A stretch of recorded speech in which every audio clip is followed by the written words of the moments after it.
Chers amis, bonjour. J'avais envie de faire cette vidéo pour que vous compreniez bien ma démarche, du moins le sens que je veux donner à mes vidéos. Pour des non-professionnels de l'image et de la mise en page avec le besoin de comprendre pourquoi utiliser cet outil plutôt que celui-là, j'avais envie de vous expliquer, de rendre simple les outils d'Adobe, de vous donner des règles que trop souvent on néglige, que vous compreniez pourquoi on fait telle ou telle chose de telle ou telle façon.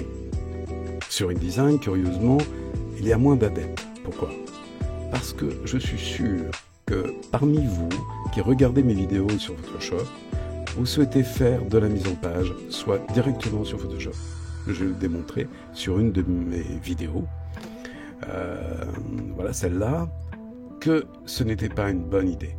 On pense que, puisqu'on utilise Word ou PowerPoint, depuis longtemps, on ira plus vite. Non.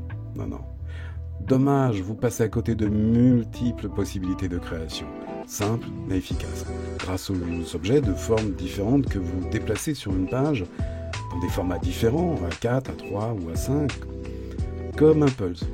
Et oui, vous pourrez travailler sur tout un tas de formats différents. Allez, 20 minutes de vidéo, vous comprendrez. 2 ou 3 fois 20 minutes de plus, et vous serez à l'aise pour créer de magnifiques documents. Et vous comprendrez aussi pourquoi votre imprimeur ne prend pas votre doc Word. Mais plus encore, vous pourrez faire des documents interactifs pour les tablettes, pour les EPUB, livres interactifs, des PDF ou HTML. PDF bien entendu interactifs. Eh oui, avec des vidéos, des boutons interactifs, des sommaires interactifs. Bref, beaucoup de choses pour votre site, puisque vous êtes en HTML. Alors je vous montre quelques exemples. On m'a dit un jour, c'est sympa tes vidéos, mais moi je n'ai pas la dernière version de Photoshop ou d'InDesign. Donc la 2023 ou 2024. Cela n'a aucune importance. Tout ce que je raconte dans mes vidéos est faisable avec n'importe quelle version. Même les versions CS, pas si certains s'en souviennent, mais les versions CS Creative Suite, au pire.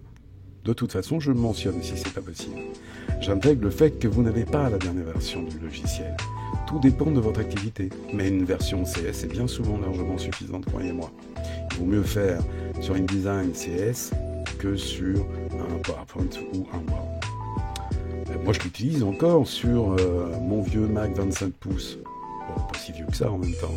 C'est très agréable de travailler sur un 27 pouces. En fait, ce qui change pour Photoshop aujourd'hui, par exemple, Photoshop, c'est l'intégration de l'IA. Et je vous l'avoue, je suis pas très fan. Bien sûr, il y a certaines actions intéressantes, surtout dans Photoshop, comme pour les tourages complexes, comme les cheveux. L'outil supprimer ou encore les barres de tâches, c'est peut-être intéressant quand on débute. Mais on peut vraiment s'en passer. Les outils remplissage génératif, développement génératif, je m'en suis passé. Ça permet de gagner du temps à condition d'avoir l'abonnement complet d'Adobe déjà, et une certaine habitude, être à l'aise et d'avoir bien compris ce que Photoshop faisait. Ouais, bien sûr, c'est bluffant, mais bon. Alors si vous êtes photographe de mode, graphiste et infographiste, bien entendu, designer, artiste en effets visuels, éditeur de mode, imprimeur, concepteur de jeux vidéo, studio de cinéma et de télévision. Ah ok, mais ils ne regardent pas mes vidéos. Quoique, j'en connais qui regardent, simplement pour se remettre peut-être à la page. Alors je dis souvent un truc, et c'est comme si vous aviez un appareil photo entre les mains et qu'il suffisait de le tenir face au sujet, et il travaille tout seul.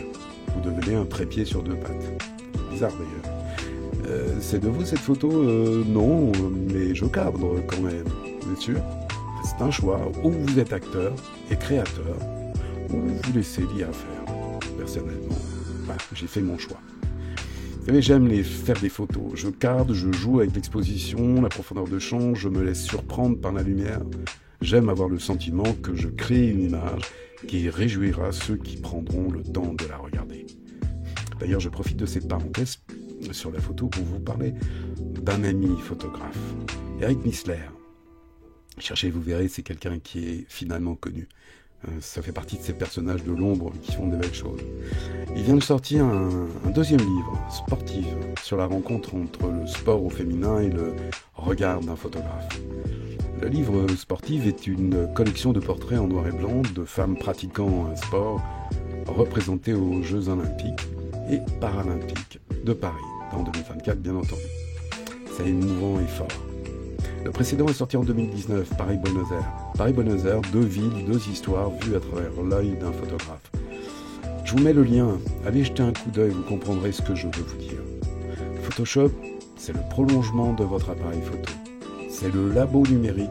Je travaille la lumière, si c'est vraiment important, je recadre, je ne dénature pas l'œuvre.